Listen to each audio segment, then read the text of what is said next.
Shalom ladies and gentlemen of the internet, my name is of course Catmanjoe and welcome back to another brand new Minecraft video on my channel. Of course today Minecraft Bedrock Beta by the name of the Minecraft Beta 1.17.0.52 exclusively for the Xbox One, Windows 10 and Android editions has just been released, and we're going to be talking about it. We're going to be covering it and doing all that general kind of jazz that you do whenever you talk about one of these things, like me because I'm a cool YouTuber. It's time for another Caves and Cliffs beta update, and we're pleased to let you know that we've moved even more features out from behind the experimental toggle and fixed a significant number of bugs. Please continue to leave us your feedback for these features in the threads at aka.ms/cavescliffsfeedback and search and reports any new bugs and I'm sorry, I reading this, I read it every single time and they never like change it. It's always the same copy-pasty kind of script, so let's just get onto the actual features. Features no longer behind the experimental toggle. Axolotl and glow squid. Axolotls are now available outside the Caves and Cliffs experiment. Axolotls can be rehydrated with splash water bottle and lingering water bottle. Axolotls now have their missing sounds. Axolotls now swim way more often. Update the Axolotl and glow squid spawn rule. They can now spawn in any biome and up to y equals 63 instead of y equals 30. Deep slate. Cobblestone and cobble deep slate are now used to repair stone items on an anvil. Powder snow. Powder snow is now available in the creative inventory. Using a bucket of powder snow on a cauldron filled with powder snow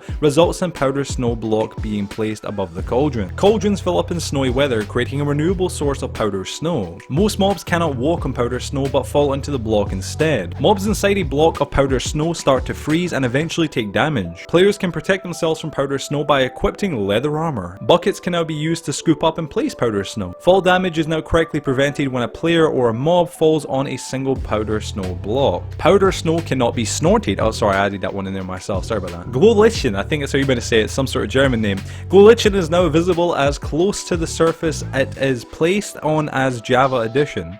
Definitely did just have a fit reading that. Glowlichen, again another German fella, now has a map color that more closely resembles the color of the block. Moving on, of course, now we're going on to blocks. The most I don't even know. Colors applied to text on signs are no longer barely visible. Mojang, you better calm down. Those fixes are getting astonishing. Honestly, that one kind of caught me off guard. Crystals, not meth.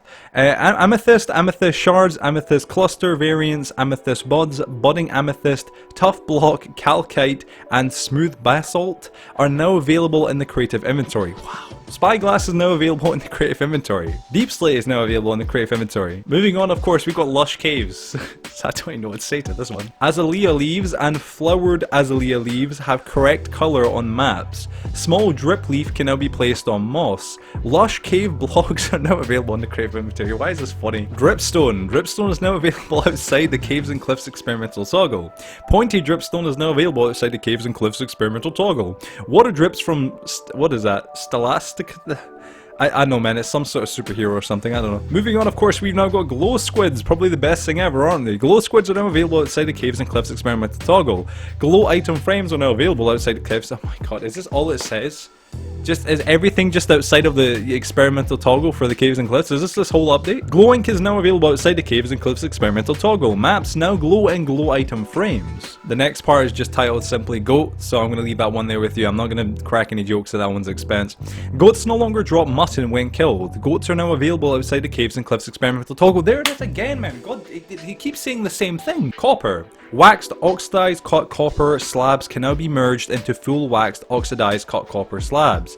Copper is now available in the creative inventory. Lightning rod is now available in the creative inventory. Moss blocks. Using bone meal on a sapling planted on a moss block now correctly grows a tree. Pointy dripstone. Pointy dripstone now correctly gets destroyed after the block it was placed on are broken by block updates. Raw ore. Fortune enchantment now causes more raw iron / gold / copper ore to be dropped.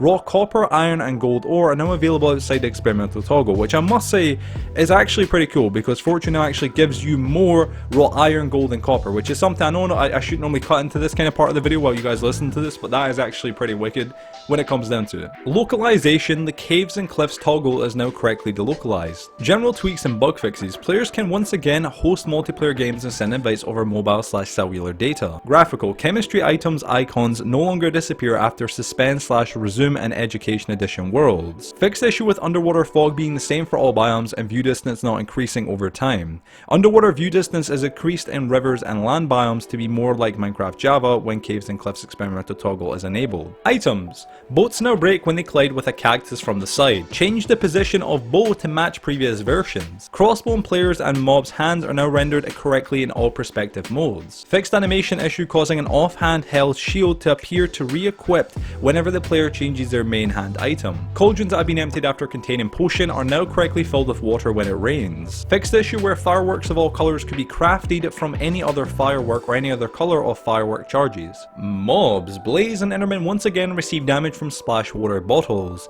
Fixed the bug where mobs would not spawn below y equals 0 when the Caves and Cliffs experimental toggle is enabled. User interface. Update the appearance of the loading screen.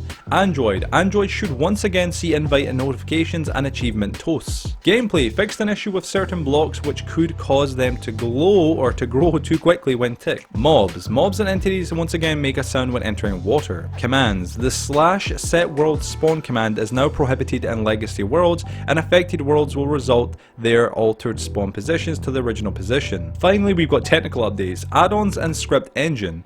Added a Mojang quarry to get default bone pivots, I'm not too sure what that means. Updated Mojang quarry to return normalized item use time remaining based off given parameters. I don't know what any of that means. And ladies and gentlemen, that is the end of today's video, sadly. That's pretty much everything there is for this update itself. I really do like the Bedrock betas. Again, I really just wish that the PlayStation 4 could participate in them, because I know a lot of you guys really would love to see me actually try out these features and use them or show them off on camera. And a lot of people have been actually kind of getting a little bit upset or annoyed at the fact that I don't do that. I would really love to reiterate that I literally would love to, but I cannot do that currently. I have a computer or a laptop, obviously, a Windows 10 computer, but it is not great, and it does have Bedrock Edition, obviously, of course, or at least it did. It doesn't have it now because it busted up. It's hard to explain, but I really would love to do it, but I simply can't at the minute. However, I am trying to improve my content in any way, shape or form I can, so please give me some feedback on what you'd like me to see or what you'd like me to do to try and improve my content for you. And yes, everybody, on that note, thank you so much for watching today's video. If you did go to enjoy it, please be sure to drop a like in it, slap a dislike if you disliked that, like if you liked that, comment if you wanted to comment, and a share if you wanted to share. I don't know why I said it, like the Linux tech tips or whatever his name is, he does that kind of stuff. Anyway guys, thank you all so much for watching. Help me reach 69k subscribers, and see you on the next video. Have a great night or day wherever y'all are. I'm leaving. That's me. I'm done. Good night, everybody. Enjoy the beta. I'm done.